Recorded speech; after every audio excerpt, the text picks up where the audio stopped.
This video is about the joy of Pakistan knives. My brother got me this vintage Pakistan folder from definitely no later than the 70s. And it reminds me so much of when I was 12 and me and my friends would go buy cheap Pakistan knives at the used furniture store downtown. And they were about 12 bucks. 12 bucks. Usually it was a boot knife dagger type, but there was also a whole bunch of these like copies, clones, rip-offs of buck folding knife. Always had this wood and this brass. Neat thing is, this one was actually definitely used. It was filled with crap. It was rusty on here. You can still see some of the pitting in the blade despite being stainless. Someone used this as an actual outdoors knife. It was at a consignment shop along with a bunch of other knives, part of like a bunch of hunting knives that someone actually used. This was probably actually used up north in Canada, the northern parts of Canada, for hunting, despite being a really cheap knife. Hear the wiggle? There's up and down blade play because of the wear along the part of the lock bar that keeps the blade from going back. This was a great find, and it's huge as far as these things go. Let's take a look at it compared to this Cold Steel XL Tanto Voyager.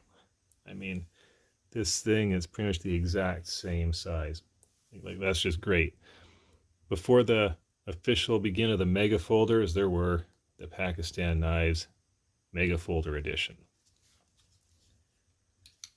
There's just something neat about the classic nature of these with their brass and wood. And so that got me nostalgic. I was like, well, let's see what you can get now.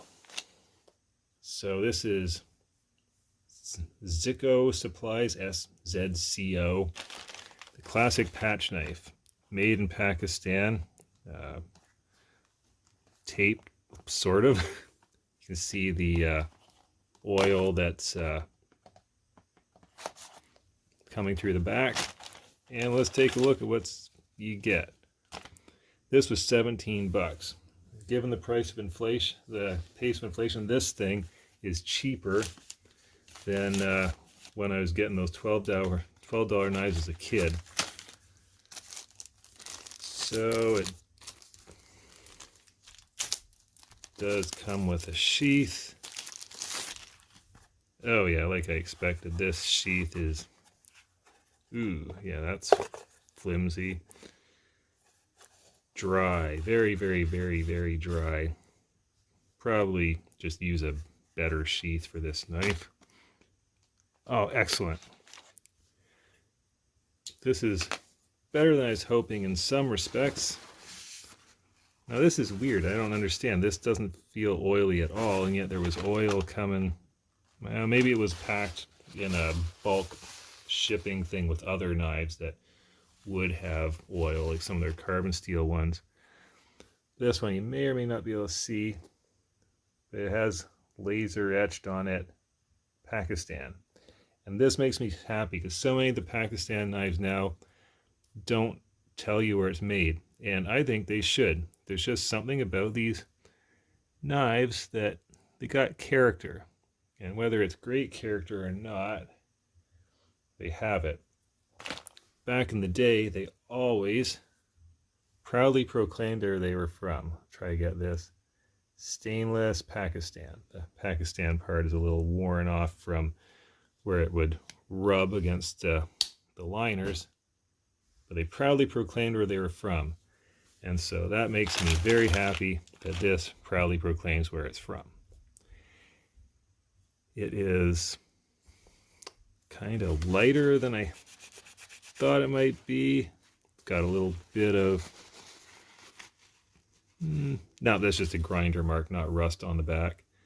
Wood scales, brass pins. The brass pins aren't the best, but nothing's going to rip your skin. They're flush enough that it's gonna be okay. So that's not bad. And let's see if it fits in this sheath. So it does fit in this sheath. Okay, let's see to this part though.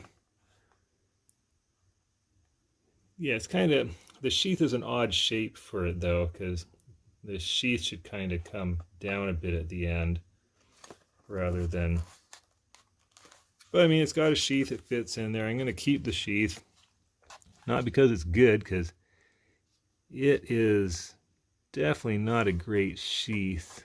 And the outer parts are leather, but then it has this weird foam in between. So cheap as hell. People say this is a good sheath, don't know what the hell they're talking about. But when I'm making knives, sometimes before I actually have finished everything up and made a good sheath, you want something to shove the blade in, and this could work for some of that. So I'll keep the sheath, but when I'm planning on taking some cheap Pakistan knives out to the woods come spring, I'm going to use a better sheath. I mean, it's what you get what you pay for with this. Like, these edges are extremely square.